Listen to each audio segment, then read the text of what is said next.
Do you have your vision? Do you have your goal? Do you have your grouping target? Do you know what you're aiming at?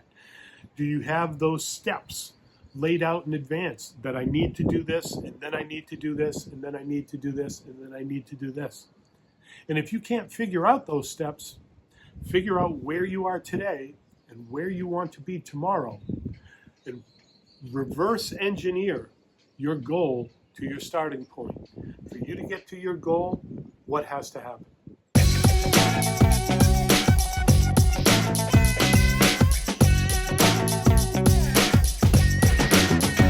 Good morning. What's up, all my real estate peeps? This is Brian Lucier from the Why Not Real Estate Podcast. And today, the message I have for you is gratitude, Thanksgiving. We just finished the last episodes for the first season of the Why Not Real Estate Podcast. We've had some tremendous guests on there. Those are all the blue videos for the investor relationships, those interviews. And then all the yellow videos like this one is a tip, tactic, and technique. So today, I want to reflect back just a bit on being thankful for what you have going on in your life. And I know all of us in the real estate world, it's not all rainbows and ribbon cuttings and sailing on yachts and all that stuff. I mean, some of the guests have looked at us and said, wow, you guys really did it. But even our story, it was a 24-year overnight success. So I just want to be here on the show today and say, you got to put in your reps. You got to put in that hard work.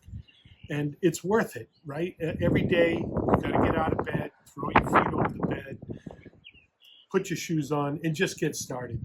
And be thankful for the opportunities you have. So on this show here, I want to be thankful for each one of our guests who've come out there. Over the last year, I've had so many interviews and so many conversations, and I've learned so much by doing this show and presenting it out to all of you. And I just want it out there for free. This is a no-charge thing. I want it to be out there. I want to document what I've learned, what other people have learned, what they're willing to share, and bring it to the table. Some of you are looking at that first deal, and it's the scariest decision of your life to ink on that pen and write that mortgage. And I get that. We've been there, we've done that, and we've written a lot of mortgages. And I hate to say it, but at this point, we just fly through it because we know the terms, the conditions, and we've done all that work, and we know what we're looking for going in. So all I can really do is express an attitude of gratitude. I'm very thankful for the trials, the triumphs, and the tribulations, each one along the way. And the trials and tribulations, that's where you get your growth. That's where you learn the big things that you need moving forward. If everything was always wonderful and chocolate cake and going fine, you're not going to learn anything. So I want you to embrace when things go wrong. I want you to be thankful that you have a challenge. I think it's in Chinese, the same word for obstacle is opportunity. So that same word, that same situation when bad things happen, that obstacle can be the opportunity in your life to get to the next level. So what does all this take? You get out of bed every morning. You got to have a vision. You got to have a plan. You got to know where you're going. If you just get in your car and drive, you don't know where you're going. You're going to get there, but you won't know that destination. And when I say you're going to get there, you have no idea where you're going. So you could be totally lost, but there you are. You're there as a result of the actions, the twists, and the turns that you took. So I'm going to say, try to be deliberate. Try to be intentional. Have a vision. Have a goal. Maybe that first goal is to find your market and learn how to analyze a deal. And then figure out how you're going to come up with the money to pay for that deal. Maybe it's just the down payment, the deposit. Maybe you work with an investor or two. Maybe you do a debt position. Maybe you to an equity position. You got to figure out your buy box. You got to get those first 2 or 3 things done. When I say it's a target, right? You got to get that target honed in. You got to get that grouping tighter and smaller. So once you figure out all that, then you need to get your plan. I'm down here on an island. Networking is hard. Last night I was going through some of my social media accounts, one of my accounts, LinkedIn, right? I just told Maria, my virtual assistant in advertising and marketing, I have good news and bad news. She goes, give me the bad news first. I said, the bad news is I have 145,000 real estate contacts in LinkedIn. She says, well, what's the good news? I says, I have 145,000 contacts in LinkedIn. She says, why is that bad news? I says, well, guess who's going to contact them all? Oh, so yeah. Find those things, right? For you, it might be setting up that first deal, getting all your finances, figuring that out. For me, it's networking remotely. How do I bridge that gap? And you do it, right? You figure it out. I had an interview the other day with Bill Hammond. He found the best deal in his portfolio scrubbing LoopNet. And if you know LoopNet.com, it's usually tongue-in-cheek called the trash can where deals go to die. He found an awesome deal there. So you gotta do the hard work. You gotta take the next step. If you're sitting on the couch saying, well, maybe someday, or maybe I'm gonna do this, or maybe I'm gonna do that, you gotta get past maybe. You gotta say, this is what I'm gonna do. I just came out of the Real Estate Summit 2024 in Denver, Colorado.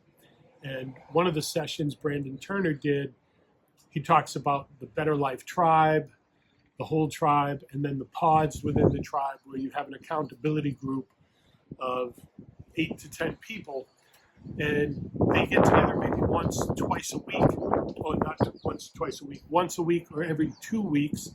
And they go around like a mastermind, a little bit of wind coming in, and they hold each other accountable. Here's what I said I was going to do. Here's what I got done. And then if they didn't get the stuff done, they've got the rest of that team, that pod, holding them accountable. I don't have that here. So I am my accountability group. I created the graph. I created the grid. I put it in Google Sheets. And every day I'm checking off. Did I do this? Did I do this? Did I do this? Do I have my top 3 business goals that I'm going to reach every day? Did I market for this business? Did I market for that business? These are the things that I get out of bed to do every day. These are the things I have to do every day. At the beginning of the day, I'm grateful that I have these things that I have to do. And at the end of the day, I'm satisfied and grateful that I got them done. So where does this go? I'm holding you accountable today.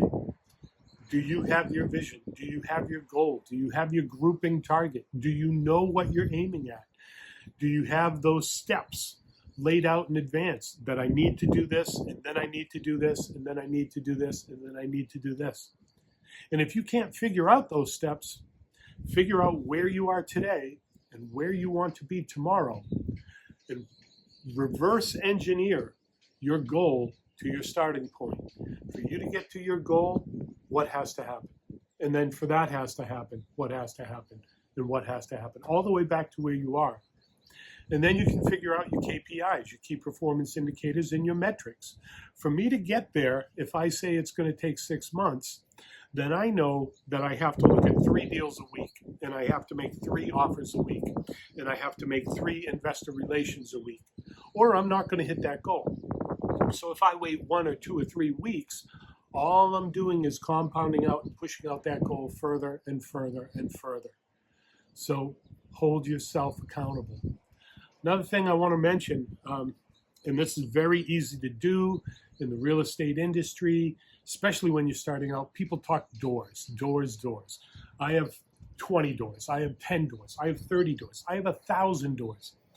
I don't care if you got 10,000 doors. If you're not making money or cash flowing on those doors, you have an alligator on your neck that is eating you alive. So you could have 1 single family house or 1 investment property, a duplex, a triplex, a quad. I don't care. If you do that property correctly, and it's giving you the passive income that you need to be successful, that is a win.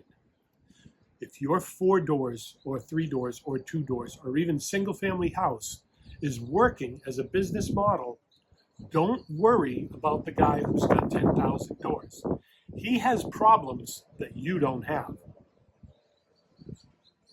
Let that sink in. For someone to get to 10,000 doors, they need to be at a level of responsibility and commitment, and they need to be managing their time and expectations at a much, much higher, intense, focused level than the person who has 10 doors. Would it be 100% more, 1,000% more? I don't know. But you can't compare your 10 doors to their 10,000 doors and say, oh, I only have 10 doors, I'm a failure. You can't do that. Because if you looked at the person who's watching this video for the first time and never took action, they have no doors. So you're ahead of them. But don't get caught on the doors. Stay focused on the deal. Does the deal work? Did you hit your numbers? Did you do what you're supposed to do? So that's my challenge for you today. Have an attitude of gratitude. Accept the failures, because those are going to be your biggest opportunities. Take your wins with grace and humility and be humble and move on to the next challenge. And try to share. Try to share what you've learned with other people. A hand down and a hand up is going both ways. I mean, I didn't get here by myself. I had people mentor me and coach me and train me along the way.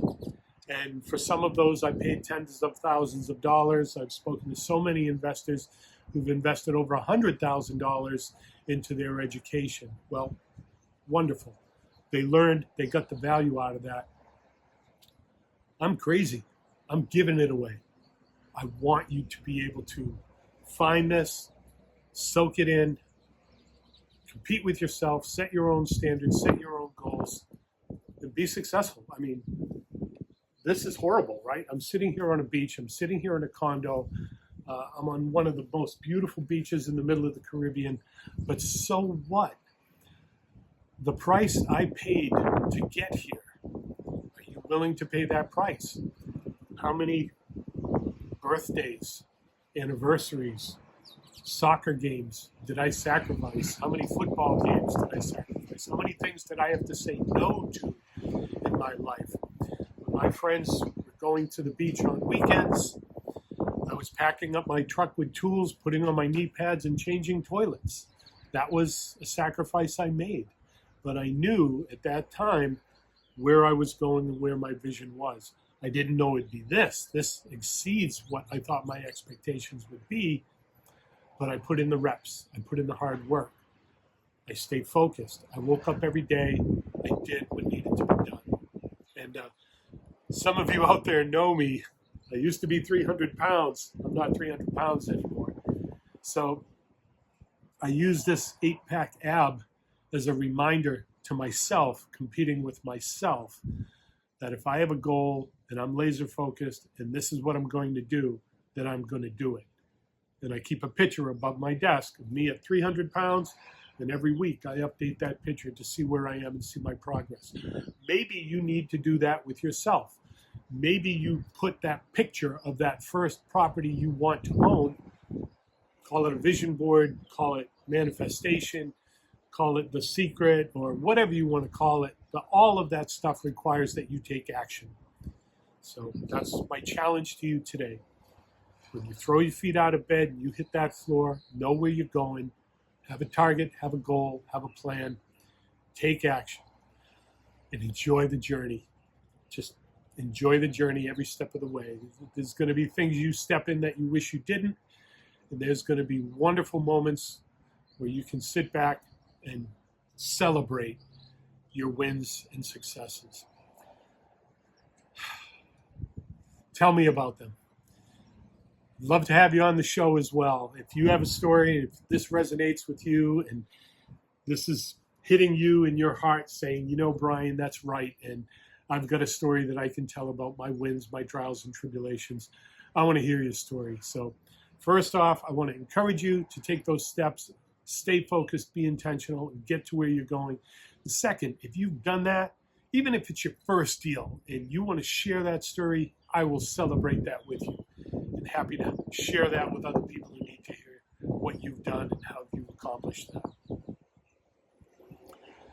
Well, I want to thank you all again for the first year of the podcast. It's in the books. Everything's all set and ready to go. We're on the second year now. I'm excited to bring you on that journey. Thank you. Thank you for tuning in. Thank you for watching. And thank you so much. Have that attitude of gratitude. Ladies and gentlemen, all of my real estate peeps, this is Brian Lucier on the Caribbean, signing off from the Why Not Real Estate Podcast. We'll see you on the next one in season 2.